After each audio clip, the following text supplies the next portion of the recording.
For months, she'd been distant, annoyed, ambivalent, or confrontational. Nothing I did helped.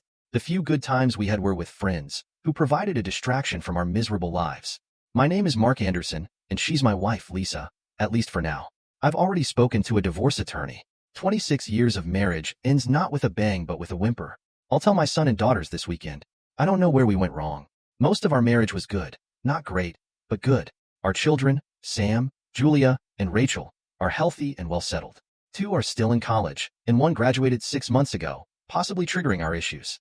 The empty nest syndrome hit hard when our first child left for college. It changed Lisa dramatically. No matter how much I hinted, wooed, or begged, things never improved. Lovemaking vanished from our lives, leading to heated arguments. Eventually, I gave up. Why seek closeness with someone who doesn't want it? Recently, she changed again, and not for the better. Now she's leaving, and it's hard to feel sad. I know she's going to a lover, some guy 10 years younger. I noticed the change months ago and asked around. I work 50 to 60 hours a week at UMC in Aberdeen, South Dakota, as a manufacturing engineer. It's a great job, but sometimes requires odd hours. Being on call poses challenges, like missing weekend events, but the pay is good, and I prefer Aberdeen's small-town feel over big cities. We lived in Minneapolis, Minnesota, for several years. There, everyone knows everyone. After a week of asking, my best friend Paul confirmed my suspicions. You were right, Mark, he said. He told me Lisa had been having lunch with a guy weekly for at least 3 months. Carol, her co-worker and Paul's cousin, saw them. Lisa works at Midstate Printing Company as an administrative assistant. She's been there for 15 years. At 48, she still looks great, which likely attracted David Perkins, a salesman from Heartland Paper Mill. He's divorced with 2 kids and cheated on his wife. I doubt Lisa is his only victim. Lisa left for a spa weekend, supposedly alone, to escape our tension. I knew she was meeting him. 2 weeks ago, she took a day off to be with him. I followed her to the Holiday Inn and saw them together. That's when I contacted my divorce attorney. She'll get the summons on her resort weekend. I just need to call when the GPS tracker shows she's at her destination. Some might say I should have confronted her, but after 3 years of no closeness, you question if it's worth it. Maybe we'll both be happier apart. For her sake, I hope so. I've always been someone who finds happiness in any situation. Why dwell on the negative when there are good things every day? So, I sit here with my phone, tracking her progress to meet her destiny. I'm excited and a little anxious about going to Sioux Falls to spend the next 2 nights with David, my friend and lover. He understands me and listens without judgment or trying to fix my problems. He doesn't demand anything from me. Unlike my husband, Mark, there's no pressure, no expectations, no whining or pleading. Mark just doesn't get it. As I go through changes, I don't want or need lovemaking like in my 20s. I need someone who listens and loves me for who I am. And David has been that person for the past 3 months. We started going out to lunch and talking. He made me feel special, like more than just a mom or an administrative assistant. 2 weeks ago, he asked if I could get away for an afternoon. He'd been hinting at a relationship, saying how he likes to pamper a woman. The attention and desire from someone 10 years younger made me wonder.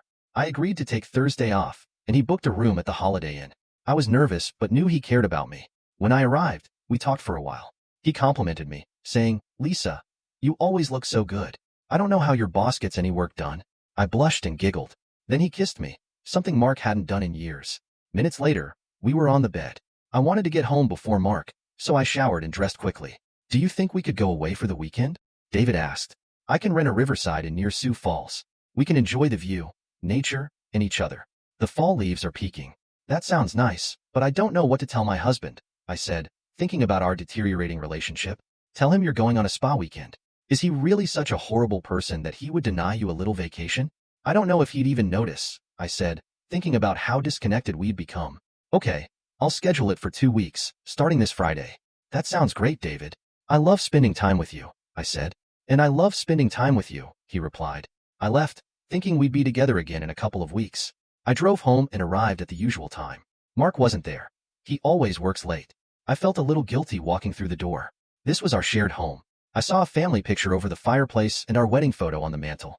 I stopped and thought, what have I done? Our relationship isn't great, but is that a reason to leave him? I can't do anything to make him suspicious. I changed into jeans and a t-shirt, then went to the kitchen to make one of his favorite dishes, stuffed pork chops and mashed potatoes. I remember that day vividly. It was the final nail in our marriage's coffin. She stayed in the hotel room for over 3 hours. I knew what they were doing, and it broke my heart. We hadn't had closeness in over 3 years. She didn't even want to kiss me anymore, saying, "It always leads to you wanting one thing." I barely got quick kisses, let alone hugs. After seeing her leave the hotel, I drove around, not wanting to go home in my emotional state. At 8:30, I pulled into our garage and sat for a minute. She opened the door from the kitchen to the garage as I was getting out. "What were you doing? Didn't you just pull in a couple of minutes ago?" she asked. "Talking on the phone," I lied. "I made dinner, but it's getting cold." "You better call when you're going to be up this late," she said irritably. "Sorry, a problem came up at work. I may be staying late more often." That wasn't entirely a lie. I just didn't want to be around her. For the past 2 weeks, I've been coming home late every night and on weekends, doing yard work and getting the house ready for winter. We were like roommates, but not for long. As soon as she reached her destination, I would call Tom Andrews, the sheriff. One of the benefits of living in a small town is knowing a lot of people. Tom and Marcia were friends. We often visited each other's homes. I had asked Tom a few days ago if he would serve the divorce papers on my wife. He was shocked until I explained. "I'm sorry to hear that, Mark. You and Lisa were together for a long time." "Yes, but we haven't been physically together for 3 years." 3 years? Wow. Now that you mention it, I noticed some tension between you two lately. Half of me wants to hurt her, but the other half says there's no point in wasting energy on someone who doesn't love you anymore. "I'm sorry, Mark. When do you want her served?" "Saturday, I guess. Friday. She's leaving for a spa weekend. I'll know where she's staying by tonight. I'll track her Yukon GPS. Lisa's GPS stopped at a bed and breakfast. I called Tom. "What's up, Mark?" "A little numb. I probably won't sleep much tonight, probably even less than she did." "Don't beat yourself up, Mark. You're doing something about it. Let the process take its course." 26 years, Tom. 26 years. "Yeah, that's tough. Are you sure you want me to file? We haven't felt like a couple in years." This puts things in perspective. "I'm sorry again, Mark." "Thanks." I gave Tom the address of the bed and breakfast. He said he'd serve the divorce papers late tomorrow morning. My lawyer advised that without proof, we'd likely have to file for irreconcilable differences. But I wanted the papers to state I tried to file on the grounds of infidelity. I decided to wait until tomorrow to call the kids to avoid them alerting their mom. Those calls would be the hardest. I had a restless night, getting only 2 hours of sleep. I kept thinking about Lisa with this man and where our marriage went wrong. When we were younger, we couldn't wait to be together. Work was necessary, but my thoughts were always on coming home to her. When the kids came along, our priorities changed, but we were still a team. Now she had found another teammate. Our life together is over. This morning she will be served with a summons, and we will each have our own team, just on different sides of the courtroom. Me with my lawyer, her with hers, fighting for whatever remains of our life together. I lay on the bed, staring into space, not bothering to undress last night. I should get up, shower, and change into something presentable. After a 3-hour drive from Aberdeen to Sioux Falls, I finally arrived at the hotel where David awaited me. Despite grabbing a quick snack en route, it was already a little after 9 when I pulled into the driveway. David's presence, waiting for me, instantly lifted my spirits. "I was starting to think you wouldn't make it. I was worried Mark might stop you," he confessed as I stepped out of the car. "He doesn't control me. I've been counting down the days to this for 2 weeks," I reassured him with a smile.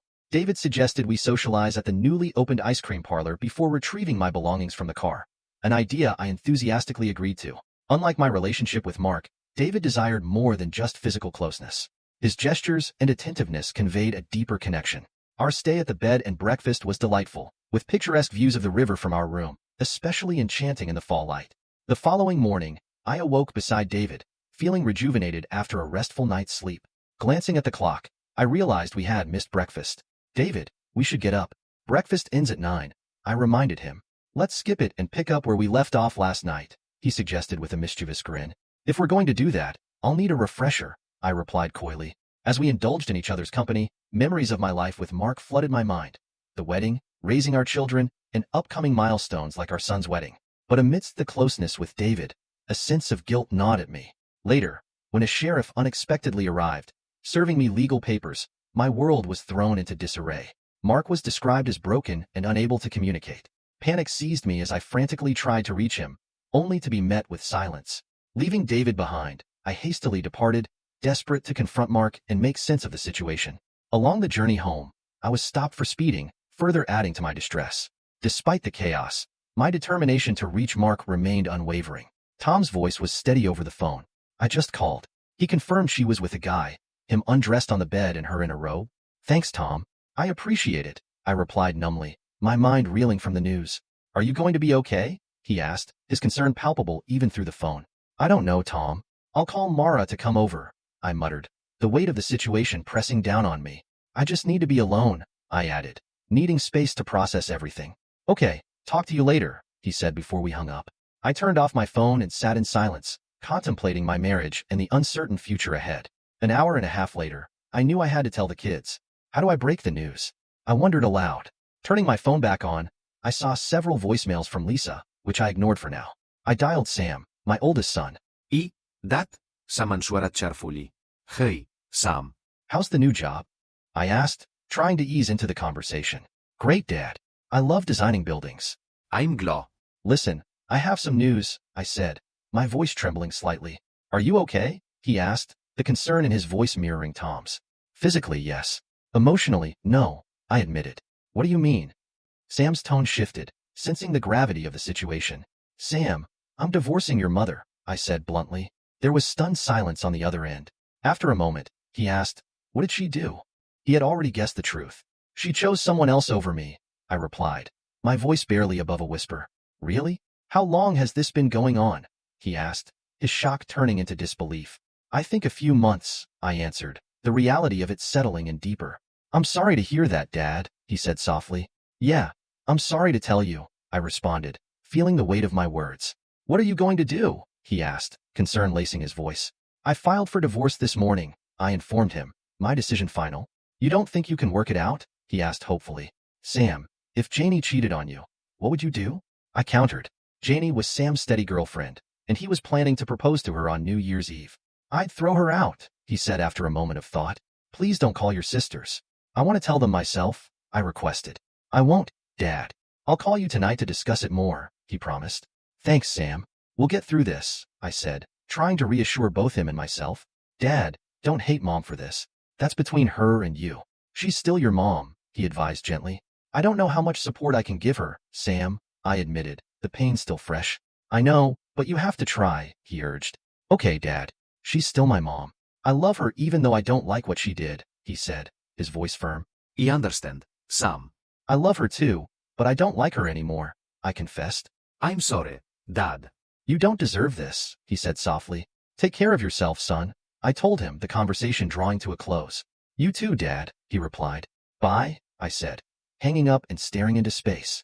As I pulled into the driveway, a sinking feeling enveloped me as I noticed Mark's absence, a sight not entirely unexpected. Approaching the front door, its unusual unlocked state raised my suspicions.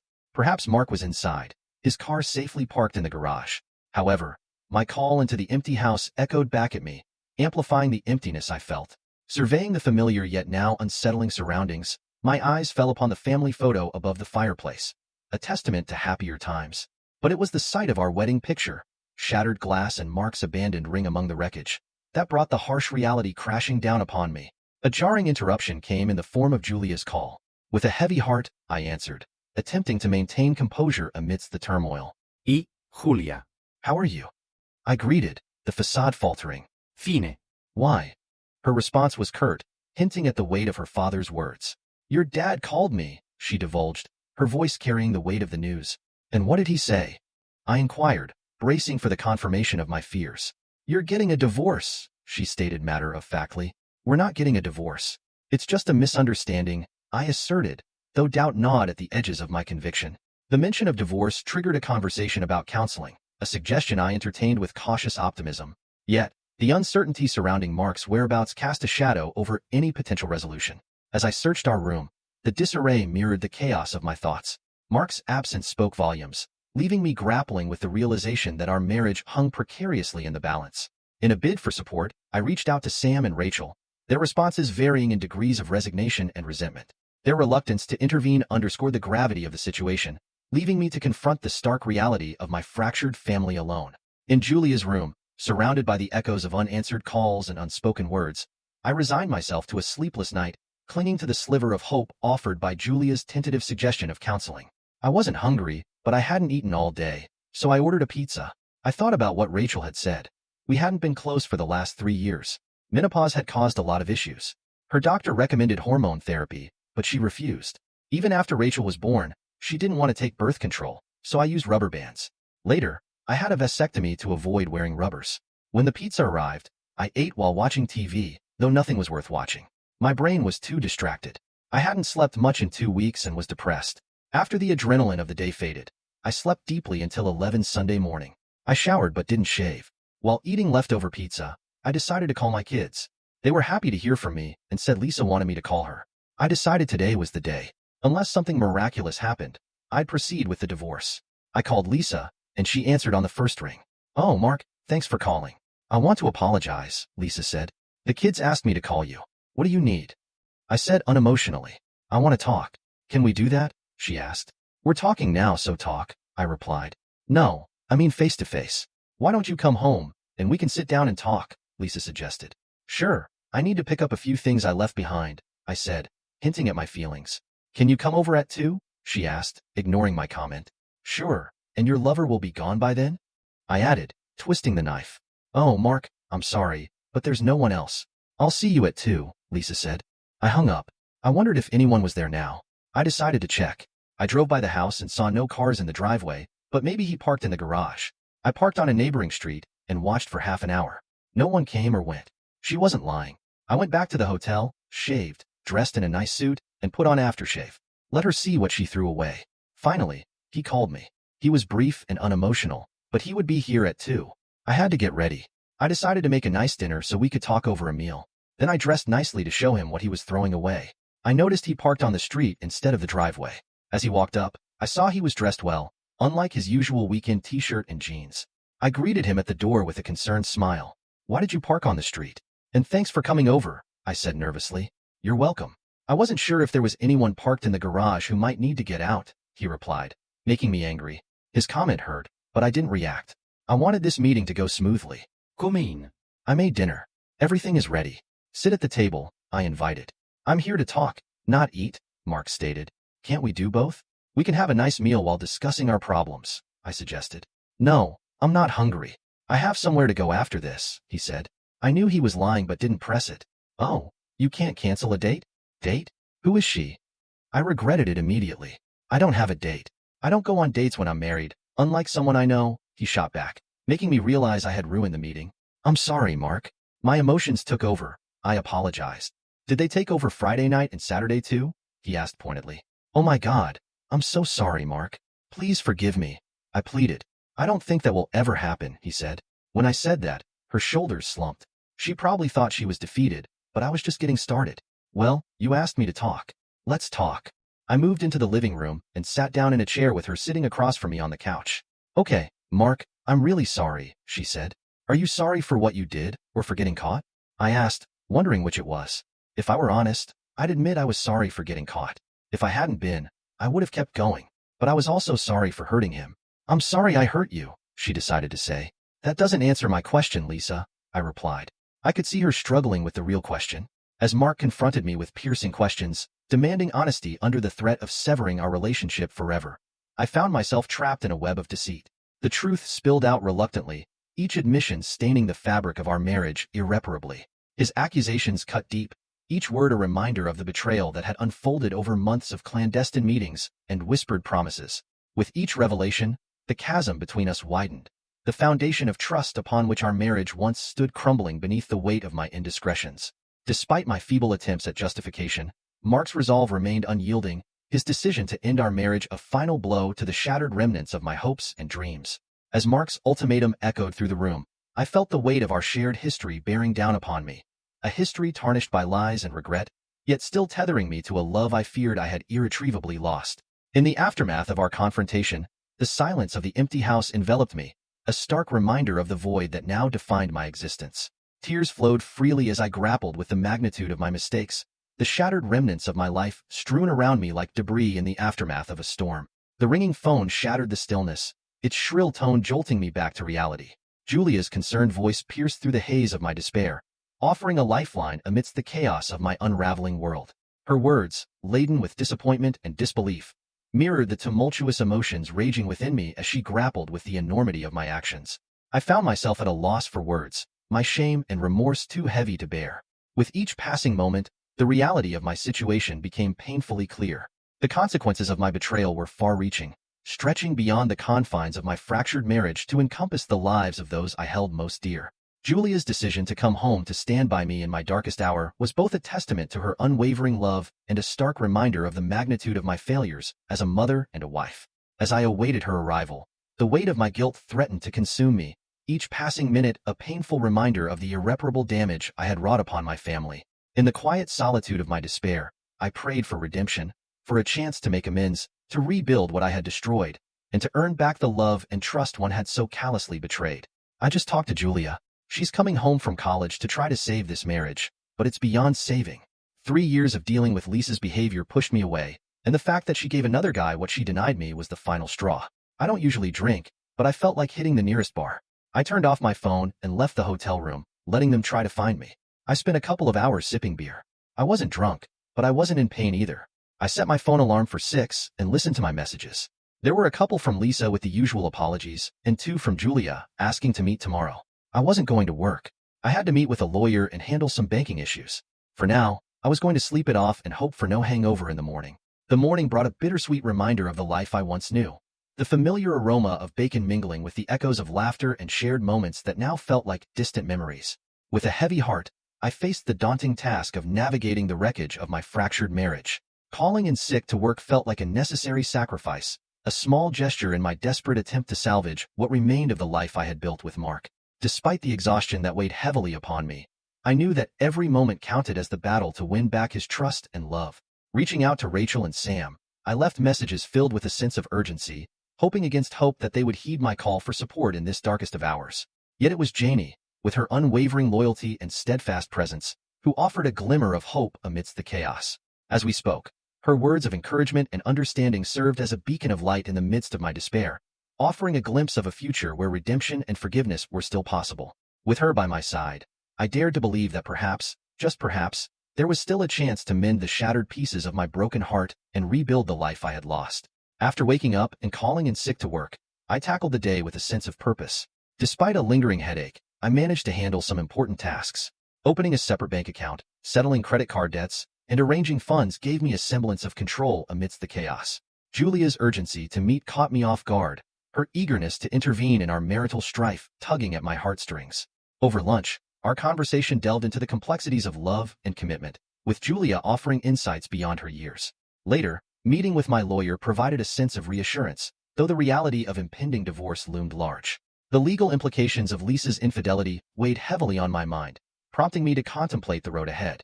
The following day at work, Eric's keen observation of my demeanor prompted an unexpected confession about my marital troubles. Sharing the painful truth with a friend felt like a weight lifted, even amidst the somber acknowledgement of a marriage irreparably broken. As the day wore on, thoughts of Lisa's betrayal fueled a simmering rage within me. Channeling my anger into a rigorous workout offered temporary relief, though the bitterness of betrayal lingered like a shadow.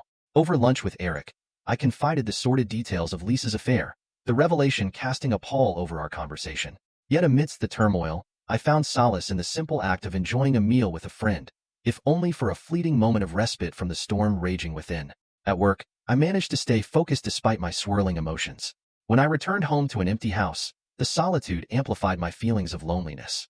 As I went about mundane tasks like laundry, the ringing phone interrupted my thoughts. Janie was on the line, expressing concern over Mark's reaction to her plea for forgiveness. Feeling guilty for involving her, I reassured Janie, attributing Mark's behavior to typical male stubbornness. At work, my boss noticed my distraction, offering support and urging me to maintain my usual reliability. Determined to push aside personal troubles, I threw myself into work, finding temporary respite in the familiar routine. Thursday brought an uncomfortable encounter with David, his reproachful demeanor catching me off guard. Despite attempting to salvage our lunch meeting, David's bitter outburst left me shaken.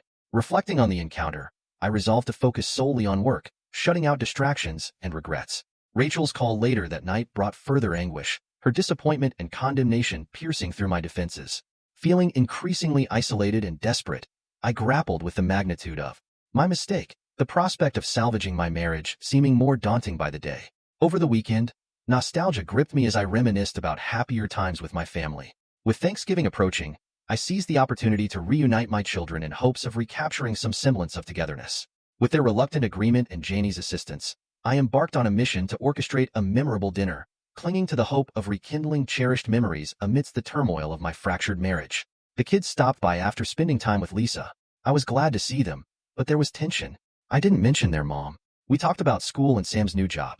They were adults with their own lives now. As they were leaving, Sam quietly said, "Dad, I need to talk to you. I'll call you tomorrow." I nodded, wondering what it was about. I spent the rest of the day watching soccer, reminiscing about past Thanksgivings. On Friday, Sam called. Dad, Sam began. Hey, son. How are you? I asked. Dad, I think I need to break up with Janie, Sam said. What? Why? You've been so into her since you met, I replied, surprised.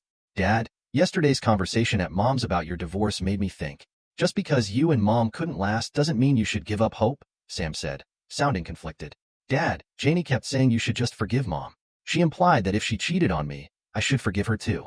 When I asked if she'd cheat, she said, I don't think so, but I can't predict the future. That attitude shocked me, Sam explained. I think you two need premarital counseling. You need to be on the same page about this, I suggested. I don't want to talk about marriage until I have that assurance, Sam said. I understand. Think about premarital counseling, I advised. Thanks, Dad. I will, Sam replied. I hung up, thinking about Sam's situation. He had to decide for himself, but I was concerned about Janie's attitude. Would she cheat on Sam and expect forgiveness? My attorney called. Lisa's attorney proposed stopping counseling and signing the divorce papers if we change the split to 50-50ths and the reason to irreconcilable differences. I refuse. She won't cover up her cheating. Remind her attorney we have a photo and the court representative's statement that she was in a B&B with another man. I'll agree to a 50-50th split if she agrees to this, I instructed. I'll discuss it with her lawyer, he replied. As I sat alone, the incessant drone of the TV offered little solace. Julia's call pierced through the monotony. Reluctant to answer at first, I braced myself for the inevitable cascade of bad news. The revelation of Sam and Janie's breakup struck me like a bolt from the blue, a stark reminder of the repercussions of my actions. As Julia recounted Sam's suspicions of infidelity and his insistence on a prenuptial agreement, a sinking feeling settled in the pit of my stomach. I couldn't shake the guilt that coursed through me, realizing that my own marital woes had unwittingly influenced my son's outlook on love and trust. With a heavy heart, I conceded defeat, acknowledging that Sam's stubbornness mirrored his father's. Resigned to the bitter truth, I instructed my lawyer to pursue a swift resolution, opting for a 50-50 split and hoping to sever ties with this town that now felt like a prison of judgment. Kurt's refusal to accept the terms stirred a mixture of frustration and relief within me. While the specter of David's assault loomed ominously, I couldn't help but entertain fleeting thoughts of Mark's involvement, or perhaps the vengeful actions of other scorned spouses. The desolation of my empty house weighed heavily on my mind, prompting contemplation of a fresh start elsewhere. As I grappled with the haunting echoes of my mistakes, a newfound clarity dawned upon me. Accepting David's dinner invitation had been the catalyst for my downfall, a reckless decision born from misguided notions of companionship and validation. In that moment of reckoning, I couldn't help but wonder if another woman, trapped in the throes of marital disillusionment, would make the same fateful choice, oblivious to the impending consequences. If only she knew the gravity of her actions, perhaps she'd choose differently. Lisa accepted the offer. Now we just had to wait for our time in front of the judge. Since we agreed on everything beforehand, it should go quickly.